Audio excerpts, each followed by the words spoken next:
베드로후서 오늘 시리즈 세 번째 시간입니다. 오늘은 종말과 재림도 우리에게 선물입니다 라는 제목을 가지고 베드로후서 1장 16절부터 21절의 말씀 함께 나누겠습니다. 베드로후서 1장 16절부터 21절의 말씀, 자 16절부터 21절까지 다 함께 읽겠습니다. 우리가 여러분에게 주 예수 그리스도의 능력과 재림에 관해 들려준 이야기는 교묘하게 꾸며낸 이야기가 아닙니다. 나는 내 눈으로 그리스도의 광채와 그 영광을 직접 보았습니다. 하나님 아버지께서 그에게 존귀와 영광을 주실 때 곧 지극히 영광스러운 분께서 그에게 말씀하셨습니다. 이는 나의 사랑하는 아들이요 내가 흐뭇하게 여기는 아들이다. 우리가 그 거룩한 산에서 그분과 함께 있을 때 우리는 이 말소리가 하늘로부터 들려오는 것을 들었습니다. 이렇게 해서 우리는 예언자들이 말한 것이 사실대로 이루어진 것을 목격한 것입니다. 예언자들이 기록한 모든 것을 보다 직접적인 사실로 연관시켜 보아도 좋습니다. 마치 어두운 구석을 환하게 비추는 빛과 같이 예언자들의 말은 우리를 도와 암시적이고 어려운 것을 많이 깨닫게 해줍니다. 그리고 마침내 여러분이 예언자들의 말씀을 깊이 깨달을 때 여러분의 영혼 속에 놀라운 진리가 빛나고 그리스도께서 여러분의 마음에 샛별처럼 자리 잡으실 것입니다. 성경에 있는 예언의 기록들은 예언자가 스스로 생각해낸 것이 아닙니다. 그것은 그들 속에 계시는 성령께서 주신 하나님의 참된 말씀입니다. 아멘. 날씨가 더우면 생각이 잘 안 들더라고요. 판단도 잘 서지 않고, 작년 재작년에 제가 한번 이게 설교를 하다가 순간 한 2초 정도 된 것 같아요. 2, 3초 정도 머리가 핑 도는 거예요. 이게 너무 공간이 너무 더우니까. 그래서 이렇게 기온이 많이 올라가면 되게 걱정이 돼요. 저뿐만 아니라 우리 예배드리시는 우리 성도님들도 분명히 집중이 잘 안 되실 텐데, 그래서 조금이라도 좋은 환경 가운데서 여러분들이 예배하실 수 있도록 그런 마음이 많이 듭니다. 여러분, 신앙생활을 하면서 그렇게 우리의 생각을, 우리의 마음을, 우리의 믿음을 한순간에 다른 곳에 두게 만들고 한순간에 집중하지 못하게 만드는 많은 일들이 벌어져요. 오늘 우리가 읽었었던 이 후로서 말씀해 보시게 되면, 베드로는 이단의 예수 그리스도의 재림과 또 세상의 종말에 대한 이 잘못된 가르침 때문에 흔들리는 성도들에게 올바른 종말론과 올바른 재림신앙에 대해서 전하려고 무척이나 노력하고 있는 것을 볼 수 있습니다. 그래서 이 내용에 보게 되면은 베드로가 나는 예수 그리스도를 직접 본 사람이고 그분께서 어떻게 말씀하셨는지를 나는 들었던 사람입니다라고 자기의 존재에 대해서, 정체성에 대해서까지 사람들에게 밝히는 이야기가 등장을 하죠. 자, 여러분, 우리 한번 이렇게 한번 생각해 보죠. 오늘 저와 여러분들이 나눌 주제는 종말과 재림이에요. 여러분, 하나님이 세상을 창조하셨습니다. 하나님이 세상을 창조하셨으면은 이 세상을 계속 통치하시면서 우리에게 더없이 좋은 세상으로서 하나님께서 통치해 주시면 참 좋을 텐데, 그분이 잘 만드셨으니까, 귀하게 만드셨으니까 작품이잖아요. 그런데 꼭 세상의 종말을 계획하셔서 이 세상을 다시 무너뜨리실 필요가 있으셨을까?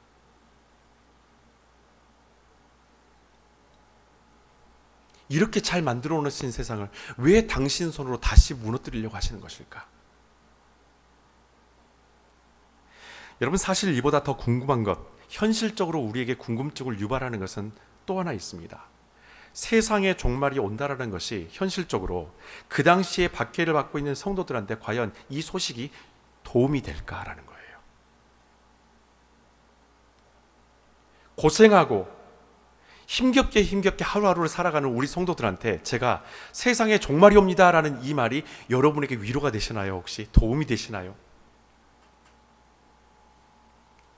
여러분, 우리는 2년 이상 코비드를 겪으면서 여전히 힘든 세상을 살아가고 있습니다. 그렇다면은 지금 우리에게 이 세상에 종말이 온다라는 것이 과연 좋은 소식일까? 우리에게 한번 적용해 보시라는 거예요. 기대하고 혹시 가슴이 뜁니까? 세상 종말이 온다라는 이 소식이. 빚 안 갚아도 돼. 종말이 오니까 대출 받았던 거 그냥 조금 더 받아서 좀 누리다가 그냥 살지 뭐.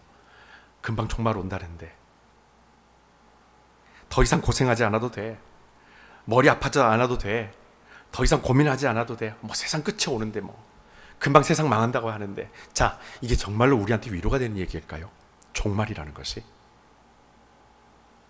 여러분, 신앙을 가진 사람들이라면 종말에 대한 우리의 생각을 성경적으로 바로 잡아야 될 의무가 있습니다. 이것을 우리가 잘 이해하고 있어야 해요. 세상 종말에 대해서 성경에서 말하고 있는 세상의 종말, 여러분 어떠한 종교도 세상의 종말에 대해서 이야기하는 종교가 없어요. 왜? 시작이 없기 때문에.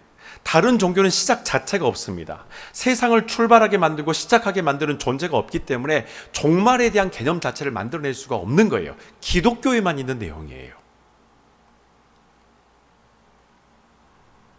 그렇기 때문에 우리에게는 이 종말에 대한 인식이, 종말에 대한 신앙이 분명하게 잘 서 있어야 합니다. 여러분, 우리의 신앙은 종말이 아니라 예수 그리스도의 다시 오심, 재림이 있습니다. 이게 우리의 신앙이에요. 자, 종말이라는 단어하고 재림이라는 이 두 단어를 이제는 어순을 다 바꿔버릴 겁니다. 여러분, 이단은 예수님의 재림보다는 종말의 쉼취에 있습니다. 이해되시죠? 이단들은 예수님의 재림보다는 오히려 종말의 심취해서 이 종말을 빌미 삼아서 예수 그리스도의 재림을 재해석하는 사람들이 이단이에요. 관심 자체가 그냥 세상이 망하는 것, 이런 분위기에서 봐라, 세상 망하지 않냐? 우리가 읽고 있는 성경에 이런 분위기로 지금 세상이 돌아가고 있지 않냐? 그러니까 우리가 하는 이런 이야기가 맞다, 내 해석이 맞다라고 하는 것이 바로 이단들입니다. 아주 교묘하게 종말론을 그들이 역으로 이용하는 거예요. 여러분, 종말과 재림의 어수는 무척 중요합니다. 이것을 이해해야만이 종말과 재림이 오늘 설교의 제목처럼 우리에게 엄청난 은혜의 선물이라는 것을 이제는 우리가 비로소 알게 돼요. 여러분, 데살로니가 후서 말씀을 제가 잠깐 나눌게요. 데살로니가 후서 3장 11절에 보면 종말에 쉼취한 사람들이 어떤 삶을 살고 있는지 그 사람들의 특징이 등장을 합니다. 게으름을 피우고 일하기 싫어하며 잡담으로 세월을 보내는 사람들이 있다. 베드로가, 바울이, 사도 요한이 그 당시에 로마의 박해 시대 가운데에서 크리스찬들 가운데 이렇게 살아가는 사람들이 있었다라는 거예요. 종말에 대해서 잘못 이해해버리니까 그냥 게으르게 사는 거예요. 어차피 세상 망할 거. 어차피 주님 지금 당장 오실 것 같은데 이렇게 하다가 로마가 우리를 망하게 하고 우리를 죽게 하고 세상 다 망하게 만들 것 같은데 에이, 그냥 이렇게 바쁘게 살 필요 있어? 열심히 살 필요 있어? 게으르게 살아갑니다. 일하기도 싫어해요. 왜? 목표가 없으니까 세상 곧 망할 거라고 들었으니까. 여러분, 바울은 그런 사람들에게 곧이어서 이렇게 경고를 합니다. 12절, 공연히 들떠있지 말고 일에 열중하여 자기 생활비를 벌어 쓰십시오. 한마디로 말하면 현재 주어진 삶에 성실하게 임하시라는 거예요. 여러분, 종말과 재림은 이런 관계를 갖고 있습니다. 재림이 없는 종말은 멸망과 두려움이에요. 제 오른손에 종말이라는 단어를 넣었다고 생각해 보십시오. 그리고 여기에 재림이 있습니다. 재림을 딱 쥐어버릴게요. 안 보이죠? 종말만 보입니다. 종말은 기독교에만 있는 걸까요? 아니요. 세상 사람들 모두가 다 세상 말세라는 이야기를 다 해요. 재림 자체가 없는 종말은 그 자체가 그냥 두려움이에요. 재림이 있고 없고의 차이가 엄청나게 크게 차이가 납니다. 성경이 말하는 종말은 재림이 있기 때문에 이 재림으로 인해서 이유가 있는, 그리고 목적이 있는 끝맺음입니다. 그리고 동시에 새로운 시작이에요. 그래서 요한계시록 21장에 새 하늘과 새 땅이라는 이름이 거기서 나오는 거예요. 목적이 있는 끝맺음입니다. 하나님께서 주시는 그 말씀, 우리에게 주시는 예수 그리스도의 재림, 그분의 다시 오심은 분명한 목적이 있다는 거예요. 무엇에 대한 목적? 새롭게 하시는 목적. 재림이 있기 때문에 종말은 새로운 시작이며 동시에 영원한 기쁨이 우리에게 되는 거예요. 여러분, 세상 종말의 징조는 데살로니가 후서라든지 요한계시록 등의 다양한 형태로 드러납니다. 그러나 종말은 예수 그리스도께서 재림하셔야 그것이 바로 비로소 종말이 됩니다. 쉽게 설명을 드릴게요. 마라톤을 합니다. 올림픽에서 4년마다 마라톤 경기를 하는데 가장 마지막에 하는 경기가 마라톤이죠. 마라톤 경기가 언제 끝나죠? 아시는 분이 있어요? 마라톤 경기가 언제 끝나게요? 마라톤 경기가 끝나는 것은 마지막 선수가 피니시 라인에 들어와야 끝납니다. 마라톤을 시작하면서 자, 지금부터 시간 질 테니까 한 2시간 반 정도면 웬만한 분들 들어오시겠죠? 자, 4시간 안에 들어오세요. 그때 다 끝낼 겁니다. 여러분, 혹시 마라톤을 하면서 광고하는 거 들어보셨어요? 몇 시까지 끝난다고? 아니요. 마라톤이라는 것은 그 사람이 넘어졌다가 다시 일어서도 중간에 기권하지 않는 이상에 마지막 선수가 피니시 라인에 들어와야만이 마라톤이라는 그 경기가, 올림픽의 마지막 경기가 거기서 마무리가 되는 거예요. 언제 그 사람이 들어올지 몰라요. 주저앉았다가 옆에서 응원해서 다시 물병을 잡고 또다시 뛸 수도 있어요. 그러니까 언제 들어올지 모르는 거예요. 다만 그 사람이 들어올 때까지 모든 사람들이 그 마지막 선수가 들어올 때까지를 기다려줍니다. 그리고 그 마지막 선수가 들어왔을 때 큰 박수로 그 사람을 응원해 주는 거예요. 1등보다도 더 큰 응원이 마지막에 들어온 사람이에요. 예수 그리스도께서 우리 가운데 마지막으로 들어오시는 주님께서 들어오셔야만이 세상이 마무리가 되고 종말이 되는 거예요. 그분이 언제 들어오실지는 몰라요. 언제 들어오신다는 얘기도 없어요. 들어오셔야만이 종말이 오는 겁니다. 그것이 세상의 종말이에요. 자, 그러면 우리가 다시 한번 성경적으로 종말과 재림에 대한 관계성을 다시 한번 이해해 본다면, 예수 그리스도의 재림이 없는 종말이 있을 수 있다, 없다? 없다. 종말은 예수 그리스도의 오심이 있어야만이 종말이 성립이 되는 거예요. 이게 성경이 말하는 종말이에요. 기후와 전쟁과 질병으로 인해서 혼란스러운 것으로 종말이라고 쉽게 말하지 맙시다. 적어도 우리는 말씀을, 복음을 아는 사람이 있잖아요. 이해하는 사람이잖아요. 이런 상황 가운데, 지금 이런 상황 가운데에서 곧 주님 오실 것 같아, 함부로 얘기하지 맙시다. 반대로 얘기하면 누군가에게는 특별하게 내 주변에 별일이 없는데도 주님이 재림하실 수도 있다라는 거예요.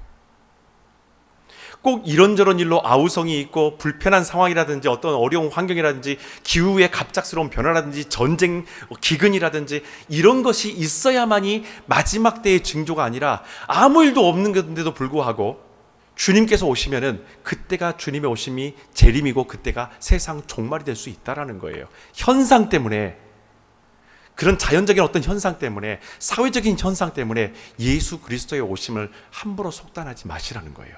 이단들이 자주 사용했던 방식입니다.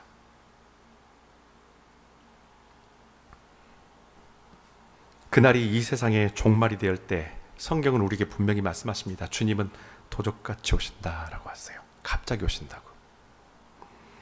여러분, 종말의 징조는 무척 구체적이고 영적입니다. 그렇기 때문에 우리는 늘 주님이 오실 날을 준비한 상태로 오늘을 살아가는 거예요. 로마의 박해로 인해서 힘겨운 시기를 살고 있었던 크리스찬들에게 그들의 지금 직면하고 있는 이 상황 자체가 마치 세상의 종말과 같은 상황이었을 거예요. 야, 이제 이렇게 해서 세상 끝나는 거 아닌가? 이렇게까지 사람을 잡아 죽이니, 야, 이거 세상 끝나는 거 아닌가? 아마 그렇게 누구든지 느꼈을 겁니다. 그런데 어떻습니까? 그때에도 세상 종말에 대한 이야기가 있었었고 선포가 있었고 예수 재림에 대한 소망에 대한 소식도 이미 선포가 되었었어요. 지금 2000년 지났죠. 잘못된 걸까요? 재림에 대한 소식이? 아니죠. 재림은 분명하게 있을 일입니다. 다만 언제라고 얘기한 적은 없어요.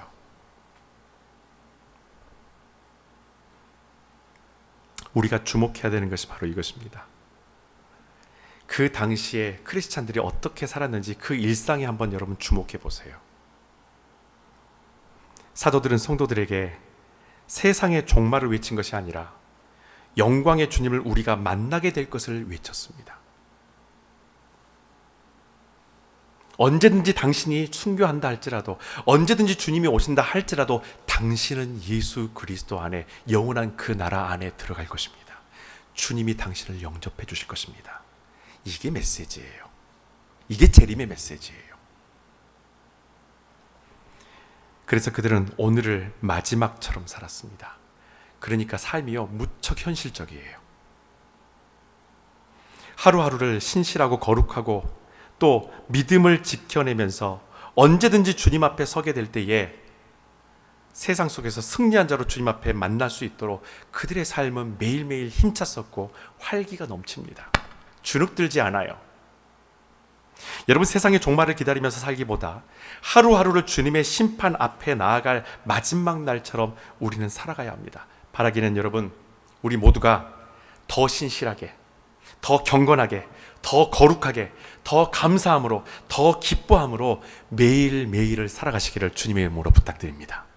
그렇다면 종말이 있는 예수님의 재림은 우리에게 왜 선물이 되는 것일까? 몇 가지만 정리하도록 하겠습니다. 첫 번째, 주를 위해서 수고하고 무거운 짐진 자에게 예수 그리스도의 종말과 이 재림은, 이 길이, 내가 가고 있는 이 길이 틀림없다라는 것을 일러주는 증거와도 같은 겁니다.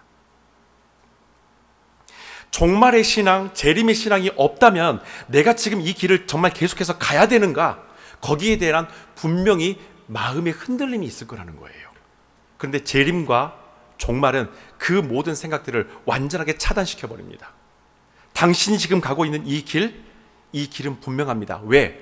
우리 주님께서 다시 오셔서 이 문제에 대해서 심판하실 것이니까.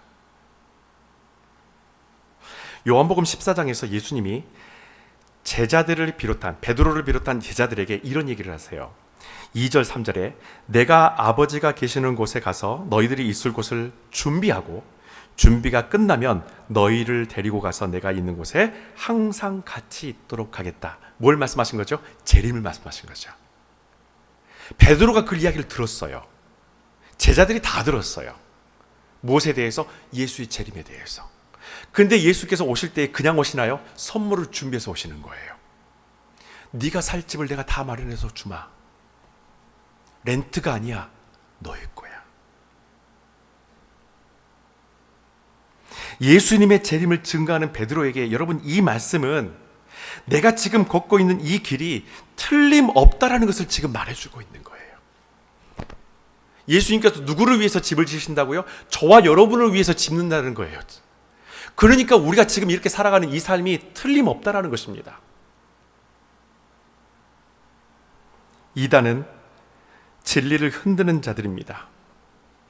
그들이 가장 두려워하는 것이 바로 주님이 그대로 이루어진다고 말씀하신 성경 그대로의 진리예요. 그걸 제일 두려워합니다. 그러니까 그 진리를 바꾸는 거예요. 조금이라도 바꿔서 그 불편함에서 벗어나려고 합니다. 이게 이단들의 방식이에요. 왜? 예수 그리스도께서 그대로 오시게 되면 자기들이 심판받을 것이 분명하니까.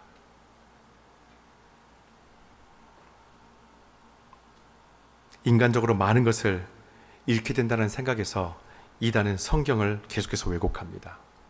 하지만 종말이 있는 재림은 결국에 진리 앞에 모든 것은 결국 드러나게 된다는 것을 말씀으로 강력하게 뒷받침을 해주는 거예요. 여러분, 종말 있는 예수 그리스도의 재림이 우리에게 아주 특별한 선물이 될 수 있는 또 하나의 근거는 이것입니다. 믿음에 대한 모호한 경계를 무너뜨리는 것이 예수 그리스도의 재림이요 종말입니다. 믿음에 대한 모호한 경계. 지금 우리가 믿음, 예수 그리스도 안에서 신앙생활을 하며 살아갈 때에 내가 긴가민가 하는 어떤 믿음에 대한 부분들이 있을 거예요. 예수 그리스도의 종말과 재림은 이 모호한 경계를 다 무너뜨려요. 여러분 한번 생각해 보세요. 만약에 기독교에 윤회 사상이 있다라면 어떨까요? 죽은 다음에 다시 무엇인가로 다시 태어날 수 있다는 불교에서 말하는 윤회 사상이 있으면 여러분, 기독교 신앙은 어떻게 변질될까요? 믿음 자체가 사라지는 거예요. 왜? 믿을 게 없으니까.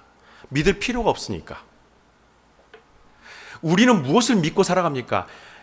예수 그리스도를 메시아로 영접하는 자, 그는 멸망치 않고 영생을 얻고 영원한 하나님 나라에 살 것이라는 그것을 믿고 있는 것이 우리의 믿음이에요. 그것을 믿기 때문에 십자가의 길을 걸어가고 이 좁은 길을 우리는 걸어가는 거예요. 인내하는 거예요. 더 많이 사랑하는 거예요.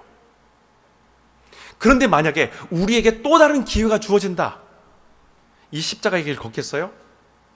저는 안 걸어요. 우리 기독교에 윤회가 있다면 저는 목사 안 합니다. 조금 더 편하게 살 거예요. 그러다가 죄 지면 어때요? 다시 태어나서 새롭게 시작하면 되지. 리셋하면 되지. 여러분, 기독교에는 믿음이라는 것이 이 윤회 사상이 감히 침범하지 못하도록 만드는 거예요. 데살로니가서 후서 2장에 보게 되면 종말의 두 가지 징조가 있습니다. 2장 3절에 그들이 무슨 말을 하더라도 미혹되거나 속아 넘어가지 마십시오. 이단들에 대한 이야기죠. 주님의 날은 다음과 같은 두 현상이 일어나기 전까지는 오지 않을 것입니다. 첫 번째는 크게 하나님을 반역하는 시대가 올 것이고, 두 번째는 반역자 곧 지옥의 자식이 나타날 것입니다. 흔히들 기독교인들이 지금 알고 있는 요한계시록에 막 산이 진동하고 세상이 이렇게 되고 막 저렇게 되고 하는 그런 것과 여러분 비슷한가요? 완전히 다르죠. 요한계시록에 등장하는 그것은 마지막 때의 종말에 나타나는 현상 중에 하나예요. 그것이 있게 되는 징조, 분명한 징조가 되는 것은 두 가지가 나타난다는 겁니다. 반역의 시대가 온다는 거예요. 복음에 대한 반역의 시대. 그리고 지옥의 자식이 나타날 것이다. 구체적으로 2장 9절부터 10절에 보면 사단의 앞잡이인 이 죄의 자식은 사단의 영을 받아서 활동하고 있는 어떤 대상을 말하는 거예요. 사단의 힘을 잔뜩 받아가지고 와서 이상한 일로 사람들을 현혹하고 큰 기적까지 행할 것입니다. 놀랍죠? 기적도 행한다라는 겁니다. 그러니 미혹될 수밖에요. 그리고 진리를 거부하고 지옥으로 달려가는 자들, 다시 말해서 진리를 믿거나 사랑을 하는 일을 거부하고 또 구원받으리라는 것은 생각조차 하지 못하는 자들을 완전히 포로로 만들 것입니다. 믿음 안에서 이 부분에 대해서 흔들림이 있는 사람들을 이 사단의 자식이 완전히 자기 것으로 만들어버린다는 거예요. 내 안에 확고한 믿음이 없으면 마지막 때에 그 사람들은 이런 잘못된 진리 안에 노예가 된다는 겁니다. 여러분, 재림과 종말은 마지막 심판을 말하는 겁니다. 주님의 재림이 가까워질수록 진리의 믿음을 현혹시키는 반역은요 더욱더 강력해지고, 심지어 사회 안에서 법적으로 보호도 받을 것이고 도덕적으로도 많은 호응을 받게 될 거예요. 오히려 저와 여러분들이 구닥다리 구식으로 아마 취급받을 겁니다. 세상에서, 사회에서 우리들을 손가락질할 거예요. 꽉 막혔다고, 자기네 것만 믿는다고, 왜 다른 사람들의 종교에 대해서, 구원에 대해서 인정해 주지 못하냐고, 너희들은 꽉 막힌 존재들이라고. 그리고 사회법으로 그렇게 받아들이도록 만든다라는 거예요. 실제로 일어나고 있죠.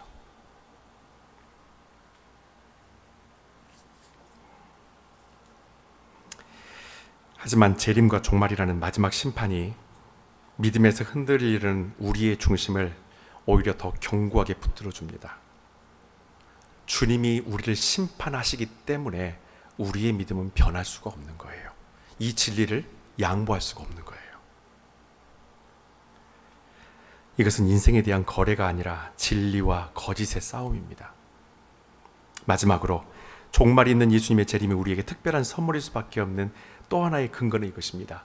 우리가 빛을 따라가게 만드는 것이 바로 종말과 재림 신앙이에요. 여러분, 베드로가 오늘 말씀 19절에서 그리스도께서 여러분의 마음에 샛별처럼 자리 잡으실 것이라고 약속을 합니다. 여러분, 여기 성경에 기록되어 있는 이 샛별이라는 이 단어는 이런 뜻을 갖고 있어요. 빛을 가져오는, 또는 빛을 낳은 자. 구체적으로 예수 그리스도를 말합니다. 예수 그리스도가 우리의 어둡고 그늘진 마음에 빛으로 찾아와 주신다라는 거예요.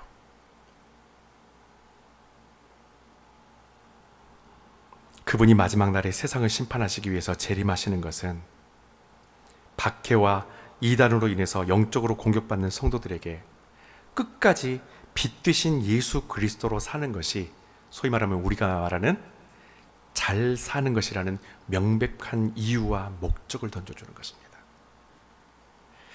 당시 성도들은 사도들을 통해서 종말과 재림이 있을 것에 대해서 이미 예수를 영접하면서 듣고 또 그렇게 알고 있었어요. 그래서 16절에 보시게 되면 베드로가 이렇게 얘기하죠. 우리가 여러분에게 주 예수 그리스도의 능력과 재림에 관해 들려준 이야기, 전에 이미 들려준 이야기, 그 이야기라는 것에 대해서 다시 내가 여러분들에게 이 말씀을, 이 진리를 선포합니다 라고 지금 이야기하고 있는 거예요. 그런데 이 사실을 달리 해석하는 이단들 때문에 베드로는 아주 명확하게 예수의 재림을 통한 세상의 종말이 있다라는 것을 지금 이 시간을 통하여서 선포하는 겁니다. 성경은 어디든 얼마든지 다양한 방식으로 해석이 가능해요. 하지만 그 해석이 성경으로부터 세상을 향해 나아가는 이해인지 아니면 반대로 세상의 상황으로부터 성경을 해석하는 경우인지 거기에 따라서 이것이 진리가 될 수 있고 이단이 될 수 있습니다.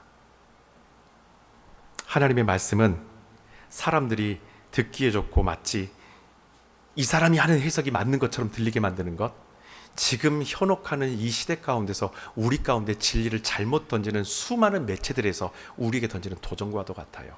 성경을 여러분 보실 때에, 하나님의 말씀을 보실 때에 지금 내가 갖고 있는 이 상황 가운데에서 혹시 거기에 맞는 말씀이 어디 있나 그렇게 성경을 찾지는 마십시오. 한 가지 기도 제목으로 할 수 있는 방법은 있습니다. 하나님, 저는 제가 지금 이런 상황인데 주님께서 제가 들어야 될 그 말씀을 오늘 내가 읽는 이 말씀을 통해서, 내가 듣는 말씀을 통해서 저에게 허락해 주십시오. 이렇게 기도하고 나아가고 말씀을 읽게 되면 그 말씀이 내 안에서 레마로 오는 거예요. 모든 말씀의 출발은 그 말씀으로부터 내 생활을 볼 수 있도록 하셔야 합니다. 그렇지 않으면 초대교회 이단처럼 현재 존재하고 있는 이단들처럼 상황에 맞게 성경을 계속해서 바꿔서 해석하고 이해하고 사람들이 듣기 좋은 방식으로 그렇게 메시지를 전하는 혼탁한 시대를 만들어내는 거예요.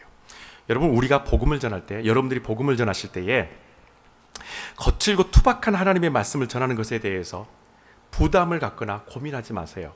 나는 이렇게 말을 잘 못하는데 하나님의 나라의 복음을, 이 말씀을 전하는 데 있어서 나는 저 사람처럼 잘 말씀을 전하지 못하는데, 목사님처럼 나는 조리 있게 잘 말씀을 전하지 못하는데 나는 이렇게 말씀을 그냥 있는 그대로만 전할 수밖에 없는데 이걸 그대로만 이렇게 포장하거나 아니면 다른 방식으로 예화 써서 이렇게 할 수 있는 사람이 아닌데, 여기에 대해서 고민하지 마시라는 거예요, 여러분. 모세가 하나님께 부름을 받았었을 때 하나님께 자기의 트라우마 하나를 얘기해요. 하나님, 저 전달력이 부족한 사람이에요.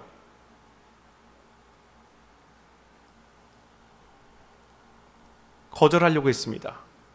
하나님의 말씀을 선포하는 것에 대해서. 그러니까 하나님께서 어떻게 하십니까? 이것을 극복할 수 있는 아론이라는 대안을 옆에다 마련해 주시는 거예요. 누군가를 통해서 잘 전달되도록 하셨던 것처럼 주님은 성령님을 통하여서 우리가 만난 이 복음이 다소 투박하고 매끄럽지 않아도 오히려 그 자체가 능력이 되게 하신다는 것입니다. 수많은 미사오구를 써가면서 여기저기 예화를 들어가면서 그 사람에게 하나님의 말씀을 증거하는 사람보다 오히려 투박하지만 내가 경험한 하나님, 내게 은혜 주신 그 하나님을 있는 그대로 전하는 그 사람의 그 메시지가 오히려 더 능력이 있다라는 거예요. 그러니 여러분, 하나님의 나라의 복음을 증거할 때 있어서 내가 조금 더 잘 전해볼까? 걱정하지 마세요. 있는 그대로만 증거하시면 돼요.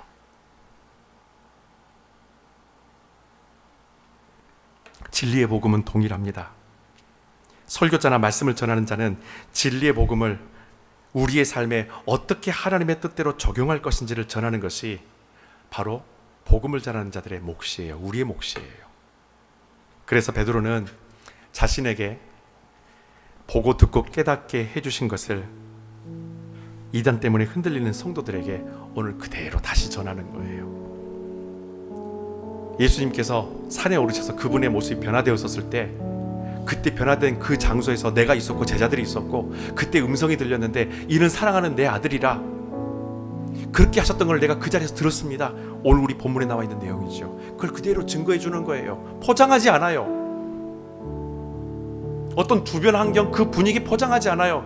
그때 그 자리에 있었었고, 그때 이런 말씀이 있었었고, 이 말씀을 나는 들었었고, 나는 그 예수 그리스도를 당신에게 전합니다.